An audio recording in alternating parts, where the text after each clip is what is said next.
Just commenting on the sad passing of Larry Updike. Larry was a real pro in terms of the broadcasting field. I had the immense privilege of getting a chance to work with him when I was a journalist, and in particular during the flood of 2011. I'd be phoning in updates, and he'd be live on the radio. And one of the great things about Larry is that he was such a pro. He had like the flow and natural ups and downs of an interesting conversation. He wasn't just reading a list of questions. He was making radio and was so good at it. So to all of Larry's friends and family, and to his many fans and longtime listeners, I just wanted to take a moment to extend my condolences and to say on a personal level, I'm very sad to hear the news. Larry was a great guy, a great Manitoban, and we're sad to see him go. The work that we carry out as the Manitoba government occurs on the traditional territories of the Anishinaabe, the Anishinaabeg, the Inuit, the Cree, the Dene, the Métis, and the Inuit nations. And so it's always important for us to acknowledge those Indigenous nations and the ancestral connection to the lands, water, and air. As the leader of the provincial government, I also want to thank those communities for their support and collaboration, including on this very important topic that we're about to talk about here today. I think one of the things that Indigenous nations always put first and foremost in many ceremonies is remembering who came before us and honoring the dignity of everyone in the community. And at the end of the day, that's what the landfill search of Prairie Green is all about. I think we as a province, just as we do as individuals, have choices that we want to make in life that articulate who we are, the values that we believe in, the things that we stand for. And when we talk about moving ahead with the search of the Prairie Green Landfill, to me this is about sending a message to everyone in Manitoba that you matter, that every single person in this province has dignity, and that when somebody goes missing, we go looking because we care. We care about one another in this province. And it was never our choice to make this a political issue. That decision was made for us. But once this entered the political sphere, our team, after listening to the family members of those involved and Indigenous leaders as well, we made the commitment to do a compassionate search of the Prairie Green Landfill. And the mission that we're shedding light on today is a very important one. It's a mission to attempt to recover the remains of Morgan Harris and Mercedes Myron. So I want to acknowledge the tremendous advocacy effort that these two families have brought forward to ensure that this issue remains on our public agenda, and indeed the national agenda at that. And last week, when we had the opportunity to visit Prairie Green, after spending some time here with AMNA and sharing the plans with these families and Indigenous leaders and cultural leaders who have been supporting these families, we also had the opportunity to spend some time at the Prairie Green site with daughters, siblings, grandparents of Morgan and Mercedes. And it was a very powerful time to stand on the site and to just, after we had smoked a pipe and done our ceremonial process together, to just watch them and talk to them and listen to them. And what I would share as the person who's been honored to serve in the role that I currently have is that there is something significant about what these families are bringing forward that is bigger than any of us. And it is an ability to speak a truth and an ability to ask the public of Manitoba to live up to the ideals that I think we all agree on, which again are ideals of caring, committedness to one another, and an idea for a social good. So with that in mind, I just wanted to thank sincerely the family of Morgan Harris and the family of Mercedes Myron for never stopping with their advocacy and continuing to call on us collectively as Manitobans and specifically as your provincial government to do the right thing. And so there was a challenging period among many for them, but for us, when we weren't able to speak about the landfill search operation, which is something that we've been working on since the early days of our administration, out of respect for the court process. But now that the judge has taken that away and will be soon coming back with his verdict, we are able to talk about the search operation. And so today we've invited you in to give you much the same presentation that we shared with the families last week. And this is a robust, comprehensive, thorough search plan, the goal of which is to, for compassionate reasons, recover the remains of Morgan Harris and Mercedes Myron. We are very lucky in the provincial government to work with many excellent public servants who have a ton of expertise and a commitment to serving the well-being of the people of Manitoba.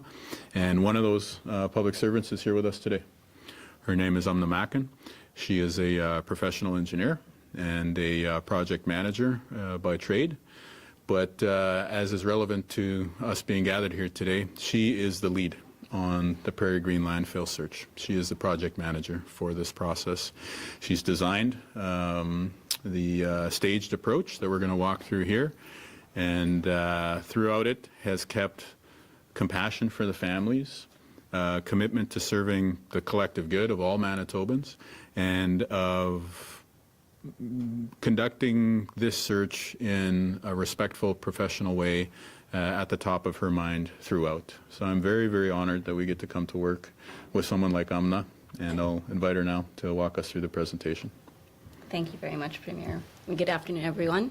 As Premier said, my name is Umna Macken. I'm an Assistant Deputy Minister with the Government of Manitoba, and I've been assigned as Project Management Lead for the Prairie Green Landfill search. As Premier said, we've developed a plan to search for the remains of Morgan Harris and Mercedes Myron, and this plan has been developed in collaboration with Waste Connections of Canada, as well as a strong team of technical experts. And so we had a chance to sit down with the families last week and share our plan as well as our progress to date, and today we can share information more broadly with you all as well. So starting with the background, the remains of Morgan Harris and Mercedes Myron are believed to have been deposited at the Prairie Green Landfill site on May 16th of 2022. A year later, a landfill search feasibility study led by the Assembly of Manitoba Chiefs was released in May of 2023. It found that an on-site search of the Prairie Green Landfill was feasible, but there were risks to exposure to toxic chemicals and asbestos. Then earlier this year, the Interrelated Operational Planning Report, again, led by the Assembly of Manitoba Chiefs, was released in January. It proposed a construction of an off-site search facility. And I'd just like to take a moment to acknowledge all the significant time and effort that went into producing both the feasibility study and the planning report.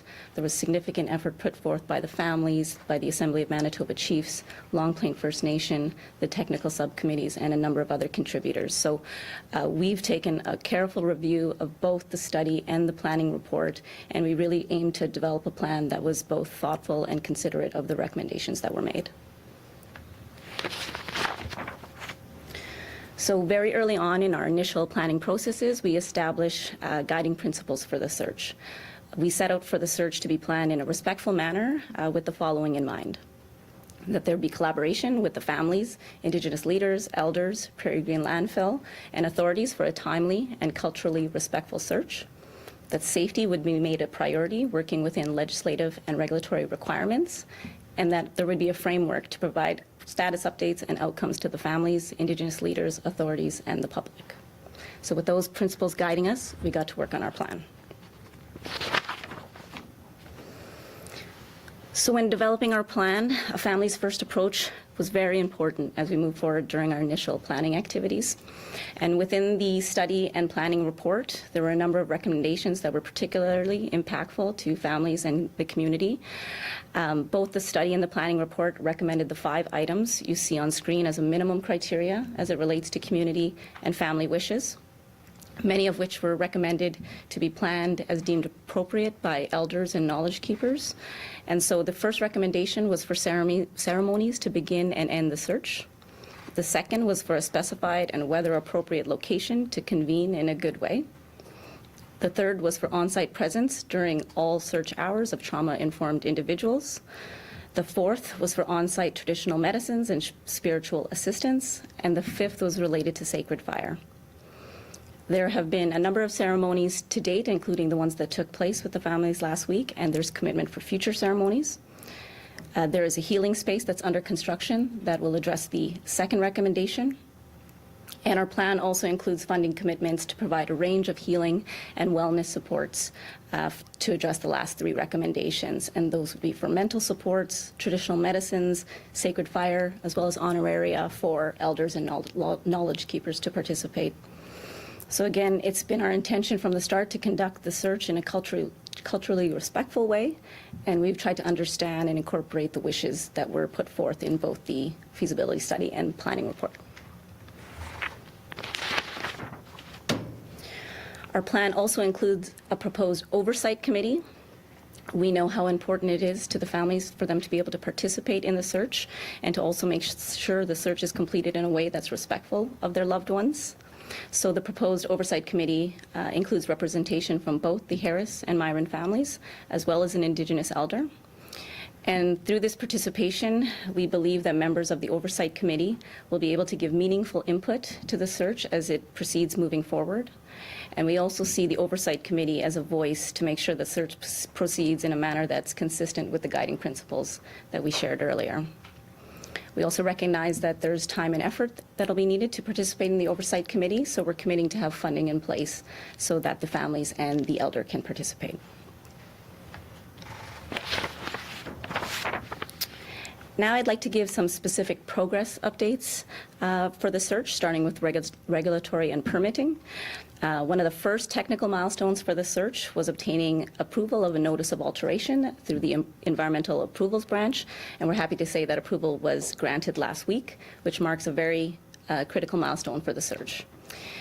In regards to permitting, we first needed a development permit to start our on-site work at PGL. That permit has now been issued, and we'll be obtaining building permits and other permits as required. So those approvals to date are really significant as it allows us the regulatory and permitting framework to move forward with our site work at PGL. Moving on, I'll provide an overview of the temporary structures that we'll be using to support the search. Again, building off the recommendations that were in the feasibility study. We're going to construct a temporary search facility, and it will be a prefabricated fabric-covered building. We will also need a number of temporary support buildings, which will be construction trailers or something similar, and those will be used for spaces for administrative offices, washrooms, lunch and break rooms, forensics, cold storage, and other spaces as required. And for the families to gather, there will be a healing space, and it will be a ready-to-move type of building. On this slide, we can see the site layout at the Prairie Green Landfill. For those that may not be familiar, on the north half of the site, we see the active Phase 1 operation for PGL. The area shown in green is the area of waste that the remains of Morgan Harris and Mercedes Myron may be located in. The south half of the site is PGL's future planned Phase 2 operation, and so we're going to use a portion of that area shown shaded in orange to build our temporary search facility as well as place our temporary trailers. And so when the search activities occur, the waste materials will be excavated from the area shown in green and be hauled in trucks via access roads to the search facility. Then near this south limits of the site, we see the location of where the healing space will be placed once it's ready to be moved to site. Now I'll just share a few more details about the healing space. And so it's meant to be a location for the families and elders to convene and receive support services. Here on screen we see a rendering of the selected design. We've made sure that the deck and a washroom are wheelchair accessible, so those with mobility issues can access the space easily. I'll also share that the magenta red shingles were selected to be symbolic of the red dress. We also have plans to incorporate Indigenous art and design into the healing space as well. In terms of construction, the building is 1,800 square feet and is being procured from a ready-to-move building manufacturer. Construction started at their lumber yard over a month ago and is progressing very well. The building itself is expected to be moved to PGL next month. There'll be some on-site work that has to take place, after which time the building will become operational. And so the manufacturer has been sharing progress photos as the build has been moving along, so I'll just share a short time-lapse video to show you how it's been progressing.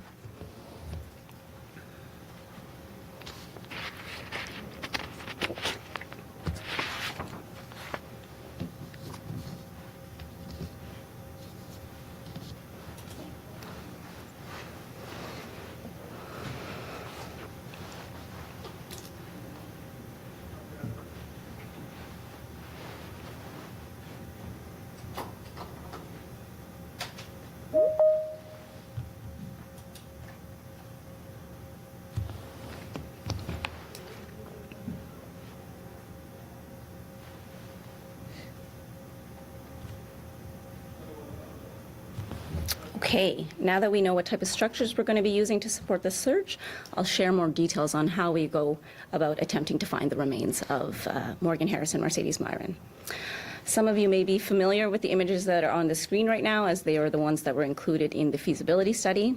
Again, on the north half, we see PGL's Phase 1 operation, and the green area represents the area where the remains of the two victims may be located. So PGL breaks up their operation into what they call cells. So the green area in question is in cells 11, 13, and 15. The total amount of waste represented by the green area is 72,000 cubic meters, which is a very large amount. It spans an area of approximately 100 meters by 200 meters, so that's about 4 football fields, and has a maximum depth of approximately 10 meters. And so through our planning process, we've learned more about this 72,000 cubic meters of waste, and we've learned that that was placed over a period of approximately 2 months from in and around April 11th to June 4th of 2022. With some advancements in this knowledge, we now have an understanding that there was likely a fair amount of waste that was deposited in these cells after May 16th, which makes it a little bit more difficult to get to the area of waste that we want to focus our search on, which I'll tell you a little bit more about. So to give us what we believe is the best chance to find the remains of Morgan Harris and Mercedes Myron, we have developed a 5-staged approach for the search. Stage 1, which was the initial search planning phase, has just concluded. So to give you a little bit more details of what happened during that stage, firstly, an important meeting was held with the families in late October with Premier. From that point forward, we worked with our federal partners to firm up budget commitments and determine funding allocations. And while that was taking place, we started developing our preliminary plans, including the plan for a staged approach. An engineering consultant was engaged, which included a team of environmental specialists, landfill engineers, and industrial hygienists. They have been supporting the development of the regulatory submission, as well as supporting from a technical aspect of our search planning. And as I said, we received our regulatory approval and development permit last week. So we are now in week 2 of stage 2. So we've got a lot of work to do in the coming weeks and months, and this work is going to continue until the fall of this year. During stage 2 is where we get into our detailed planning for the search. We're currently trying to narrow down where the waste from May 16th, 2022 may have been placed. And so that area and a certain amount of material surrounding it will be identified as an area called the targeted zone. So we're in the process of undertaking an engineering assessment to determine where that targeted zone will be determined to be. So during the detailed planning, we'll also be looking for more specifics of the details that were shared during the trial, so we might have a better understanding of what we'll be visually looking for during the search. And during the detailed planning, we'll also be very focused on safety. We are currently finalizing an exposure control plan that will help to address some of the health and safety concerns associated with the search. After that, we'll follow that up by developing detailed health and safety plans, and these will be developed with the support of industrial hygienists as well as individuals from our workplace safety and health areas. During stage 2, we also want to identify our resourcing personnel who will participate in the search activities. And so for this, we've engaged forensic anthropologist, Dr. Emily Holland from the Brandon University, who will help support the file. Dr. Holland was a co-chair of the technical subcommittee for the feasibility study, so she's very familiar with the file and very familiar with the requirements. So as part of the support she'll provide, she'll help us assemble a team of search personnel and ensure that adequate training is developed and provided to those workers. Stage 2 also includes the physical site work to get us ready for the search. So that includes site preparation and construction of the temporary structures that we showed earlier. And lastly, during stage 2, we will be conducting a pilot test program to help us better understand what types of conditions we might encounter during the search. So we know the materials are compacted, possibly with high moisture content, so we want to get a sense of what the types of materials we'll be dealing with. So the pilot program aims to excavate a small area of a cell outside of the area shown in green earlier, because we don't want to disturb that area just yet. That waste will be moved to another area, spread and searched through manually using rakes and tools. And the intent is to learn as much as we can during this pilot test program so we can apply those learnings to our detailed plan. And we are targeting for that to start by the end of this month. So once stage 2 is completed, we'll move on to stage 3, which is the displacement and testing stage. So as we said, it's really important for us to first determine where that targeted zone will be located. Again, there's expected to be a certain amount of waste above the targeted zone that we don't necessarily want to focus our search on. So our plan includes excavating and displacing this material above the targeted zone to another area. We plan to preserve and protect this waste in case we want to go back at a later date to search through those materials. In this stage, we may also want to do additional testing to verify some of the assumptions that we made after our pilot test program, and we may also want to confirm where that targeted zone may be. So at this time, we're planning for stage 3 to start later this fall. And that will bring us to stage 4, which is currently planned to start late fall of this year. Stage 4 includes focusing the search on that targeted zone. So the waste will be excavated carefully using heavy equipment with an observer at the cell. The waste will then be hauled to the search facility by truck. The material will be placed in long lines within the search facility using equipment such as skid steers. Then technicians will use rakes and tools to manually spread the materials further and open up bags and packaging. And then those technicians will visually inspect the waste, and they'll be looking for anything of interest, and that can include items that have dates on them, such as receipts and things of that nature. Then after the waste has been thoroughly searched, it will be hauled to the active working phase of PGL's operation. So once we near the conclusion of stage 4, if we have not recovered the remains of Morgan Harris or Mercedes Myron, or partially recovered remains, we'll need to make a determination of what additional searching is recommended. So this could include continuing to dig a little deeper within the cells, or it can include going back to the displaced waste from stage 3. So we're going to look at the information we gather during stage 4 and make a determination at that time. So that concludes the summary of the search plan and the progress to date. I would also like to take a moment to thank Waste Connections of Canada for their excellent collaboration over the last several months. And I'd also like to take a moment to thank my fellow public servants who've been working really hard behind the scenes to honor the victims and to make this search possible. So with that, I'll pass it back to Premier, who will discuss some next steps.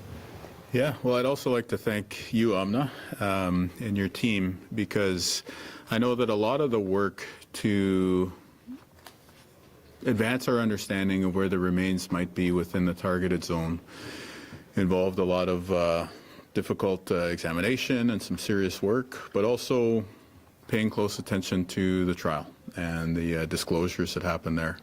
And I know that for the families, that's been a very trying experience, but I recognize that anyone who's been following that process closely, it takes a toll.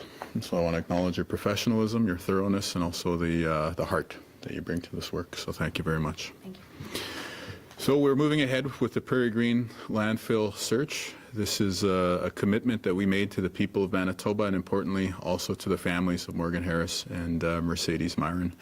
And today we're updating the people of Manitoba about how the search is being conducted and the future steps that we're going to undertake.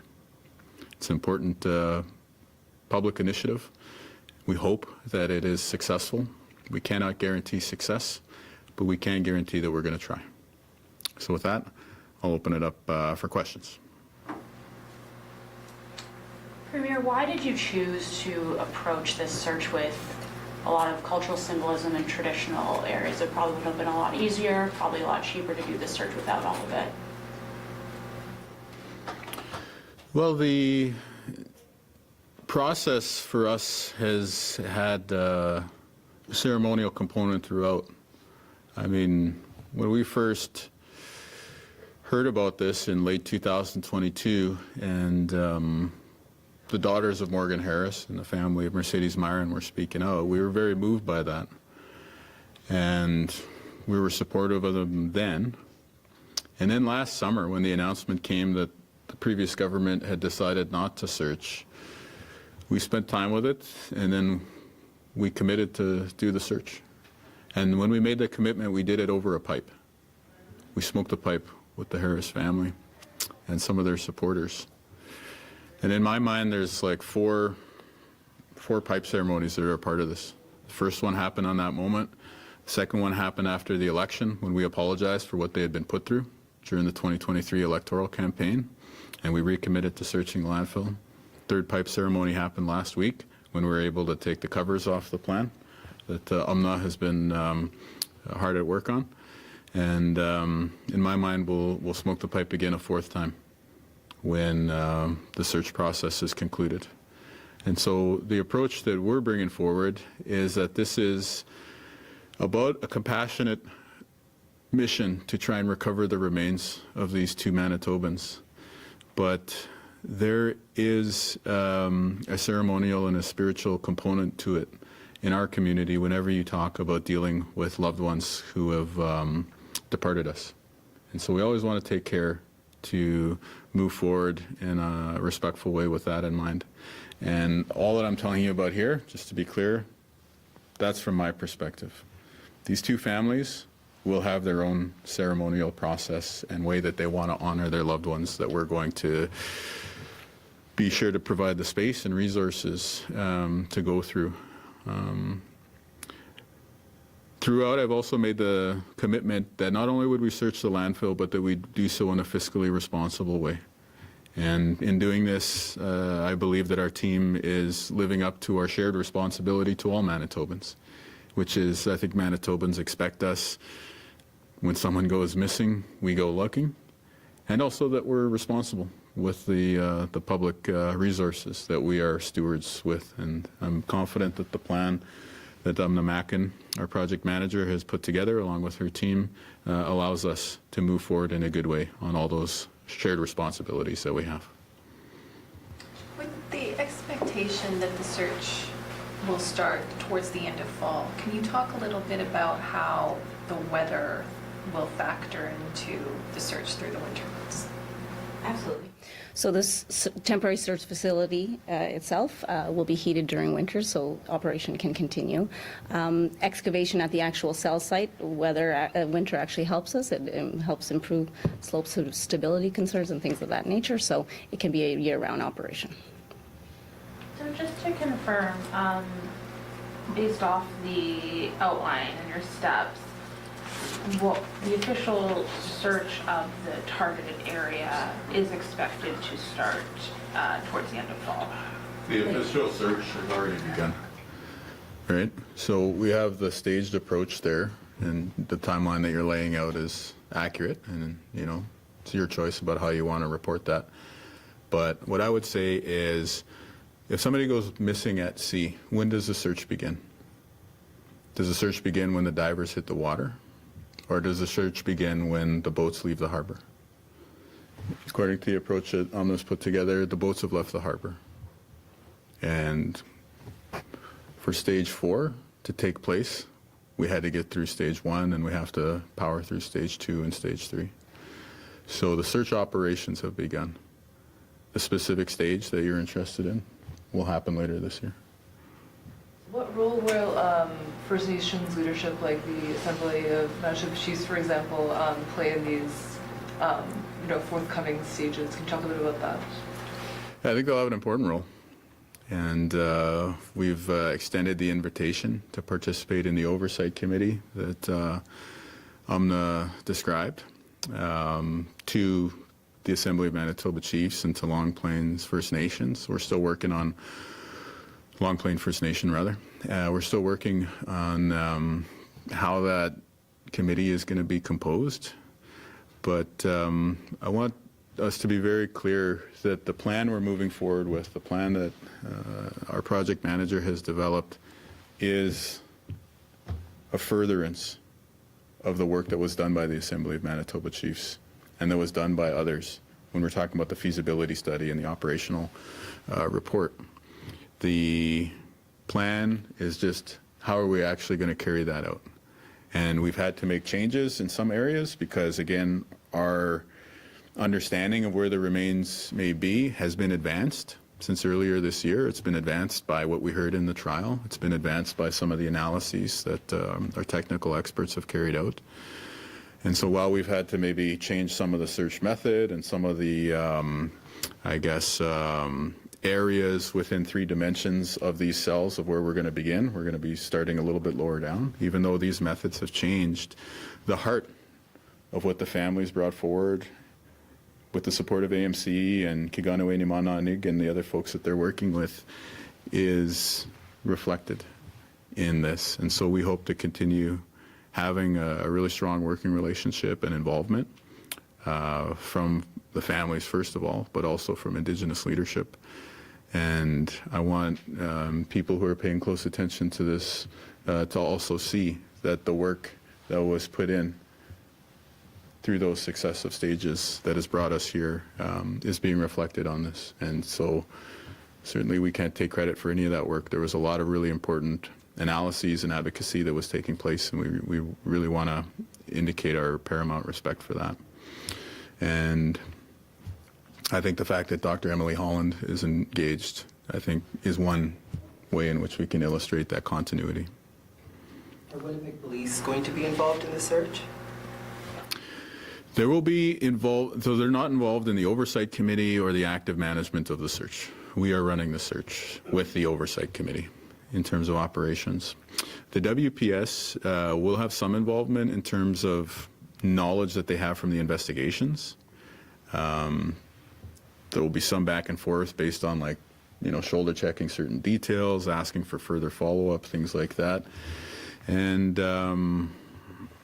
one of the questions that I think we have to sort through with the oversight committee is, if we do get to identifying remains, what is the protocol there? Who is notified? Presumably the families first, but are there additional steps? And I guess part of that is going to involve some consultation with law enforcement authorities. But again, hopefully that provides enough insight into the fact that there would be some involvement, but it's not, in my view, in terms of the active search, if that makes sense. Do you want to flesh that out a bit? I think what you said is accurate, Premier. They will be providing information such as the details from the trial. However, if remains are found, that'll be more of a jurisdiction for the RCMP and the Office of the Chief Medical Examiner. But again, Dr. Emily Holland is very versed in those details, and we'll be fleshing those out with her involvement. Does that mean this is being treated as an active crime scene? Is it not anymore? Can we, what is the steps for that? Because these are still remains of 2 women, and we might find other remains there. Buffalo Woman is still missing. That's right. So I would say, to deal with your question sequentially, first and foremost, this is a compassionate mission. And I mean that to say that we want to bring remains home so that these families can move on through the steps of their grieving process. Whether that means memorial services or funerals, we want to give them that ability. I can't guarantee it. I wish we could guarantee success on being able to deliver that. But hopefully also the fact that we are going to make the attempt, that we are launching this mission, that we're working on it every day, does provide some measure of the family's next steps being a little bit clearer in terms of that grieving process and mourning. I also think it's important to say it's called a compassionate search from our perspective, or a humanitarian mission is the term that has been used, because the case has been made in the law courts. The judge is now sitting with the decision that he's going to return to us. And throughout, we've first wanted to respect that process and in no way interfere with it. We didn't want any of the work that you've heard outlined here all of a sudden be the subject of that very important court case. But I just hope that folks understand that that court case stands on its own. And the Crown has argued a very strong case there.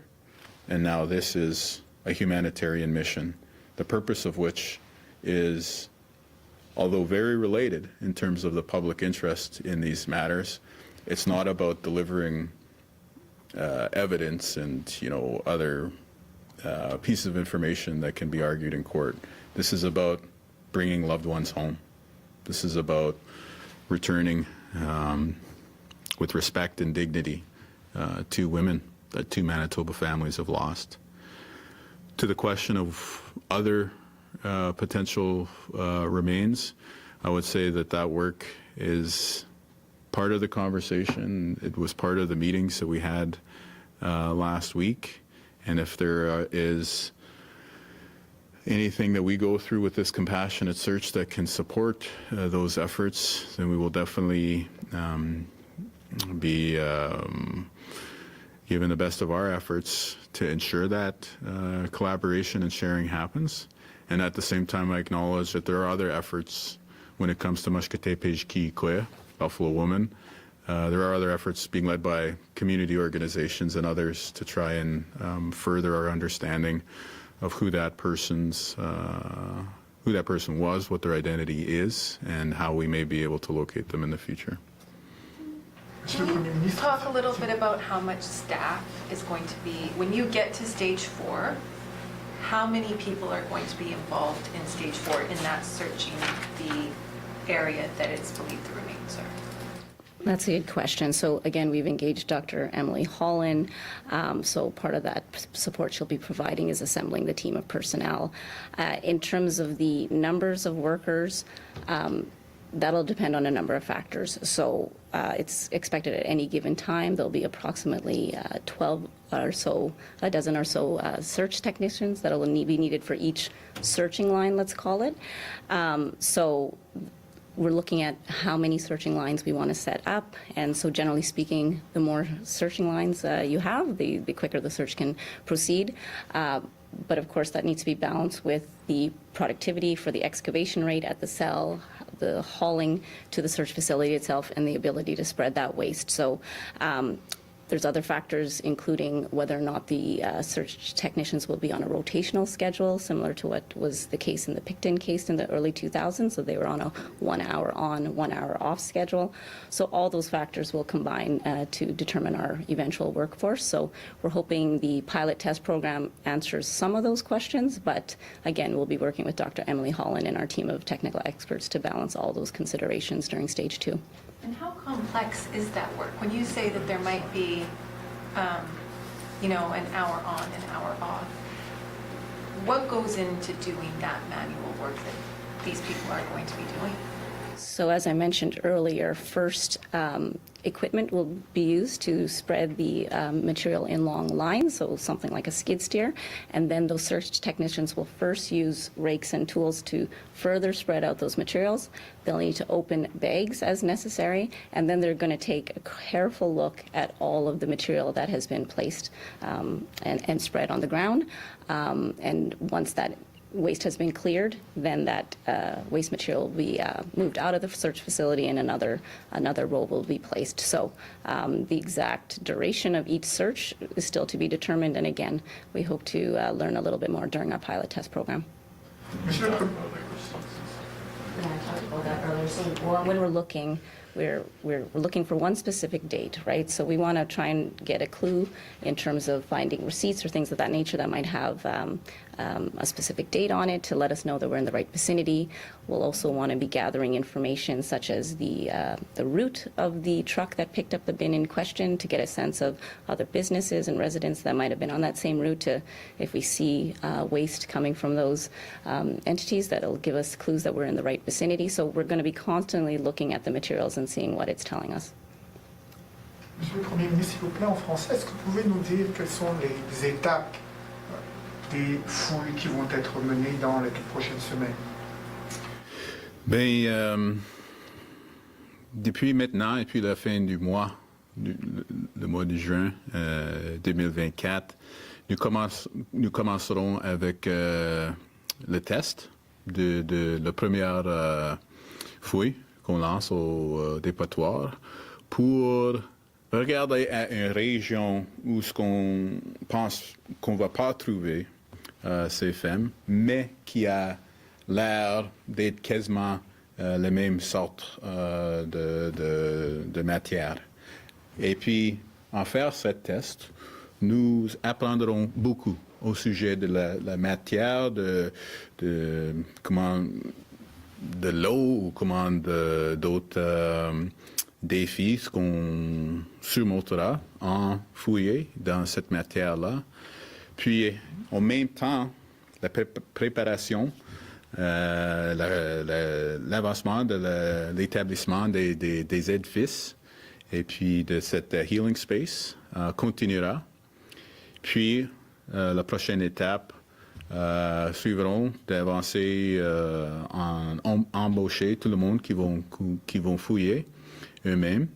Et puis, on voit au 4e étape la fouille de cet endroit directement où ce qu'on pense qu'on pourrait avoir la meilleure chance de trouver Morgan Harris et puis Mercedes Myron.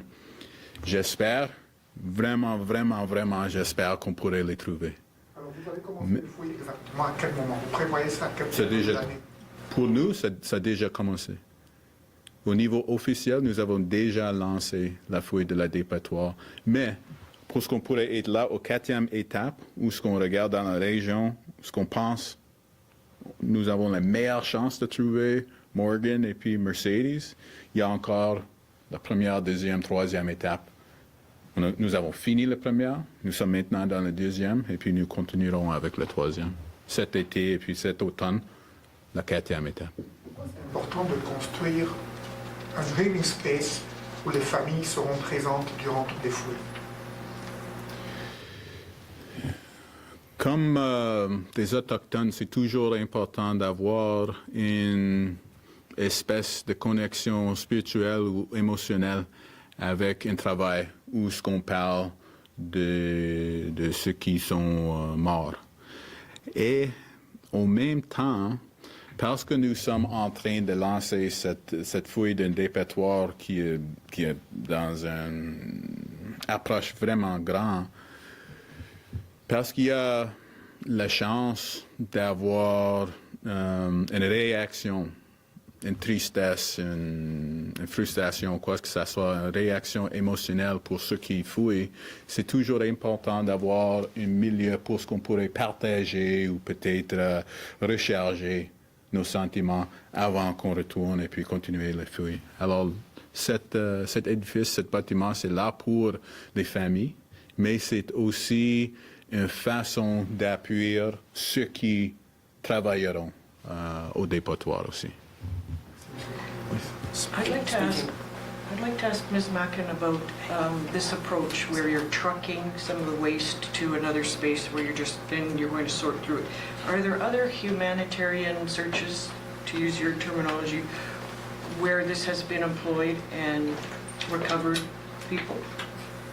From what I understand and all the information we've gotten from our technical experts, this manual type of searching of excavating from the cell, locating the search materials to an area that you can spread the waste, and doing a manual search is the typical way to do landfill searches, whether it's humanitarian or otherwise. Okay. And is this approach being used here because of the financial constraint? I know the families initially had asked for a lot more money than 40 million. Is the bill, the budget, the reason you're doing it this way instead of the conveyor belt method? No. This is a better, more suitable method for this type of landfill material. The conveyor belt proposal was modeled after the Picton search, where the material is more like dirt, just to use everyday language. The material here, as Amna was saying, is going to be very wet. There's likely going to be a high moisture content, so there's going to be, I guess, more the consistency of mud or sludge that we're dealing with. And so spreading it out through this approach that's being described here allows us to have the ability to dry that material before it is then the subject of the search, the people going through it manually with rakes and other implements, cutting open bags and going through that whole process there. The drawback that we also identified with a conveyor belt system is that it's reliant on a single piece of machinery. And if the machinery breaks down, the entire search comes to a halt. With this approach, the search is going to continue.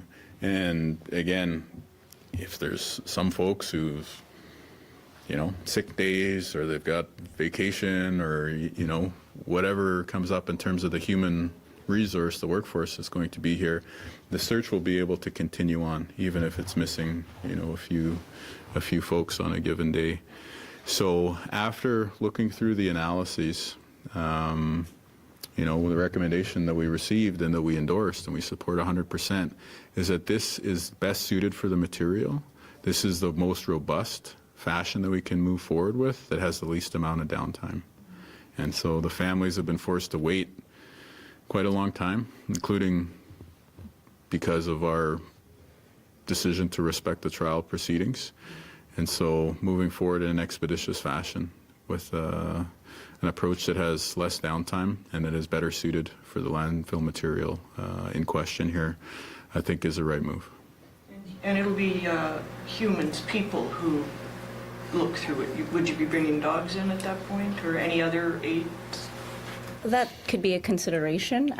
We know that they're using a cadaver dog in the Saskatoon search right now, so we'll look to learn more to see that effectiveness, but at this time we're planning for humans. And if you indulge me, just one more question. Let's say you find the remains you're looking for. Would you then end the search or would you continue to look for buffalo woman? Well, I think that's part of the conversation we want to have around what stage 5 looks like. The location of Buffalo Woman is not known. We have a very clear idea of where we believe the remains of Morgan Harris and Mercedes Myron are, and so that's where we're going to start the search. We're going to sort of clear off the top layer, preserve it, but then start the search at the area that we believe gives us the maximum probability of successfully returning the remains to these families. From that point on, though, again, I don't want to predetermine what the conversation is going to be about what they define as recovering the remains, right? I think those are some pretty intense conversations that we're going to have, and out of respect for the flexibility that we want to show with the families, I'll just say that that is a decision that we're going to make together. Speaking on the families who have been at the forefront of this whole process, when you did sit down and talk with them, was there any discussion at all of when we do get to the time to search the landfill, if they wanted to be involved in some way, even be on the site? Was that a discussion that took place at all? Yeah, some of the family members, extended family members in particular, did indicate an interest of potentially being among the searchers, the people going through landfill material. And I think that was significant for us to hear directly from some family members that they did have an interest. It wasn't necessarily what we were planning. We were just planning to go out and hire a workforce who either had the expertise or the ability to be trained up with the health and safety and the technical requirements that we're asking of people. But that was a significant moment when we did hear from some folks in the room that they wanted to know if they could be a part of it. And so, yeah, they can. Within the perspective of the people who are going to actively carry out the search, we want to have, first of all, like the utmost of health and safety training, complete deep understanding of like not just the asbestos plan, but also the other health and safety plans for the site. I mean, when you visit the site, you get a health and safety briefing just as a visitor, right? And so to be on site day after day, you're going to require that much more of a deeper understanding. And then you get to the level of training people to be the ones to look out for that one aberration, perhaps, that leads you to the discovery that we're hoping we can make here. Noticing the date on a receipt that might otherwise be very difficult to read. Seeing the logo of a business on a takeout container that all of a sudden you remember from your training was on the route that day. So there's a high degree of, you know, development and training we're going to put into this workforce. And as part of working in a good way with the families, we will have an open door for those folks who want to participate. And, you know, if they're willing to go through all those steps that I'm talking about here, then they will be part of the search. Is there more that you want to add about that? No, I think you covered it. Again, Dr. Emily Holland will be pivotal in assembling that workforce, and she was very much involved in the feasibility study. She understands the desires put forth by the families at that time. And so we recognize that first they need to be qualified to participate in the search, so we're going to get them the adequate training. But then also we want to make sure that roles are established that are suitable for them, because this can be quite a traumatizing experience, as you can imagine, and we want to make sure that there's going to be trauma supports for them as well. How big was the team that was working on this plan? While not releasing that information as the trial was ongoing and so on, how big of a team have you had? There's been many individuals from various entities, so we've been working closely with our partners at Waste Connections of Canada, so their leadership, their landfill engineers, and their site operators, and those who have knowledge of the Prairie Green Landfill itself. We've been working with a consultant firm, so several individuals from that consultant firm, again, spanning from environmental specialists, landfill engineers, and industrial hygienists. And of course, now we're engaging with Dr. Emily Holland. And in terms of public servants, there's been dozens of public servants who have been supporting behind the scenes as well. Yeah, on that piece, I do want to acknowledge my colleagues and their staff too. Ministers Fontaine, Smith, Bushy, Weeb have all had active involvement, as well as their teams, and part of that is because we're liaising with, you know, the municipal department on some of the permitting requirements. We're turning to the expertise of Minister Smith and Fontaine and the respectful approach that we need to have with these families, as well as their experience working in similar type situations in the past. So I want to acknowledge them and those elected officials and political staffers and deputy ministers and others who've been working on this. The federal government, it's the CERNAC department, as the name goes, so it's Minister Ananda Sangri and his team, both deputies and political staffers, and then of course, you know, all the work that went in from the Assembly of Manitoba Chiefs and the people that they retained to develop the reports that, you know, we can view as a precursor to the plan that we're sharing with you here today. So in all, it is a very, very large group of people who've been supporting these efforts, but, you know, heavy lifting, if you will, is being done by Amna Makin and her team. What were the moments like when you shared with the families that this work had been being done behind the scenes? Well, I think I'll respect the family's agency and not attempt to speak for them. Like, they're talking about some of the more powerful, eloquent young voices in our province when you're talking about the members of these families. And so they're more than qualified to share their perspectives, and I believe that they already have shared some of them in the media. But I would say from our side of the table, if you will, it was very significant and very meaningful. And it's just with a ton of humility that you come forward and feel like I really wish we could have been talking about this in an open and public way the whole time, but we had to respect the trial. And we had to respect the sanctity and independence of the prosecution carrying out their work. And now, hopefully, we're going to have a really strong, close working relationship going forward. And I would say that I really appreciate the open mind and the open heart that the families have engaged with us on this and are continuing to do so. Like as we speak, you know, there's work with the Oversight Committee that is going on, and it's being led by some of the family members in conjunction with our teams. So I just really, you know, I said a bit of it off the top, but I cannot praise these family members enough for the strength that they've shown going through all the multiple stages of this journey. And I'm just very, very appreciative of their continued engagement with us, and I will repay you know, some measure of what they've gone through by ensuring that our government is going to be there, as well as everyone that's working on this, to ensure that we're flexible and compassionate and respectful of what they want the Prairie Green Landfill search to look like. One of the things we learned during the trial was that 40 feet of elevation of the site itself has happened since 2020. You kind of talked about this itself. This was the testimony during the trial that we got from Constable Newman, one of the constables involved during the search of Brady Landfill, and then also the canvassing of Prairie Green. It was quite stark in court. I was there when this was revealed because we didn't know about this. And this is something you've acknowledged now, right? There was a stopping of garbage trucks at the time in order to, when they were going to go to Brady Landfill, not to, you know, cause problems there for the search itself at the time for Rebecca Contois. For this search, however, that elevation happened because the garbage trucks weren't stopped since 2022, so 2 years ago.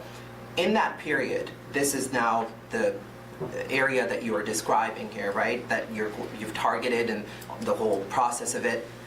Has garbage still been coming since you've known now of this specific targeted area of the Prairie Green Landfill? On top of that?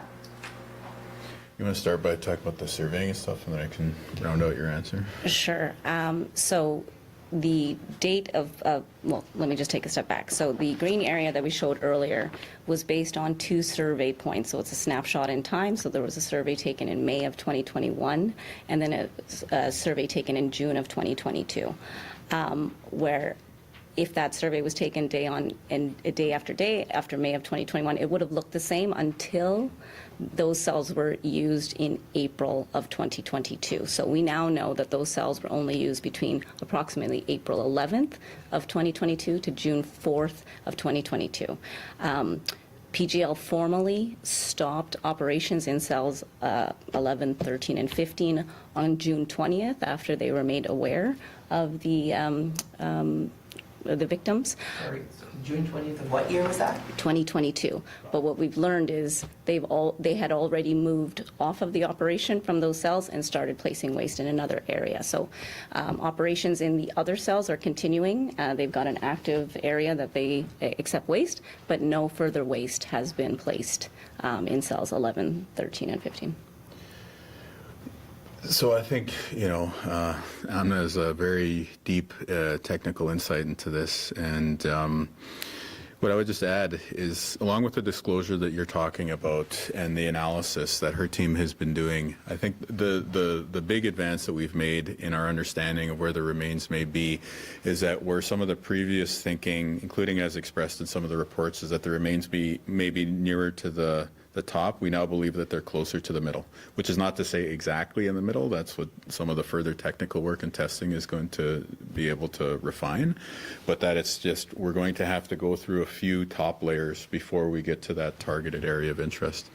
And of course, just to reiterate, those top layers are still going to be preserved so that we can search them at a later date, but the strategy, if you will, behind the search is let's go to that zone where we think there's the maximum odds of finding the remains first and then broaden the search out from that location. And so I think that that's maybe the rationale, if you will. But I can say anecdotally, we visited PGL with one of the families earlier this year. And going back last week, it looks the same, right? So like obviously the seasonal, difference of us now being in summer is a factor, but it looks, just to the untrained eye, it looks the same as it did earlier. And I just asked Amna to put this slide up because these are 2 tobacco ties that the Harris family tied just to the side of the cells of interest. And they shared with us that these were 2 of the tobacco ties that they shared or that they held in the courtroom. And so they brought this forward as a, I guess, furtherance about the trial process that they've just been through. But it really caught my eye because they tied the 2 tobacco ties together and they signified like our relatives are still connected, first from the trial and now through the search. But as somebody who's gone to a Sundance many times over the years, a traditional Indigenous ceremony, I can tell you that we tie prayer ties together like that when we're at the entrance of something and before we proceed through the exit. And so there's like a rich symbolism in the image that I'm not, able to say whether that was the intention, but as somebody coming from an Indigenous cultural background, it was quite striking to see the way that time and time again, the search process continues to be imbued with symbolism that's really relevant and strong from our traditional cultures. I'm curious as well, you mentioned search technicians earlier, so who qualifies, I guess, to be like a search technician when this work gets started? So again, we'll lean on Dr. Emily Holland to build that out a little bit more, but so we definitely want to enlist the help of those that have relevant experience in human remains and anatomy. But as we said, we've heard that family members and the community at large may want to participate as well. So we'll be putting out likely a call to see who might be interested in participating. And those individuals would go through a recruitment process led by Dr. Emily Holland. There'll be an interview process. So again, we need qualified individuals, and if they are qualified, we'll make sure they have the adequate training to participate. And is there like a firm date by when you want to have that workforce like set in stone? Or? We'll be detailing that during stage 2, but the thought now is we'd be looking to likely recruit late summer, early fall. Anything else? I just had one more. At the start, you talked about the permitting that you needed and the licenses. It sounded like it was pretty smooth.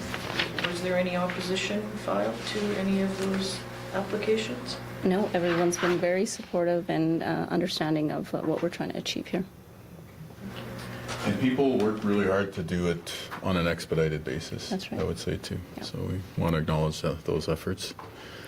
Just to add a community perspective to the previous answer too, I would say there are folks who have experience out there, and we'll be putting that call out for them. Some of it may be very direct experience doing similar searches like this because they have taken place both in our province and in other provinces.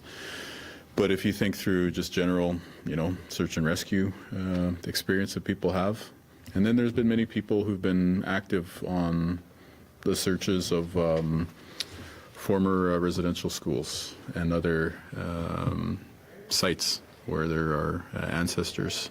So we will be putting that call out, and I do expect that there will be people in Manitoba who fit the bill, both in terms of the technical expertise, but also the community and cultural awareness. All right, well, thanks so much. This is an important initiative for our government and for the people of Manitoba, and we will continue to provide updates as we go along. I know that you'll continue to inquire and ask about progress reports along the way, and so we'll continue to work with you on that. And we do hope that we'll be able to bring some of that news very shortly. So thanks again, everybody, for your attendance today.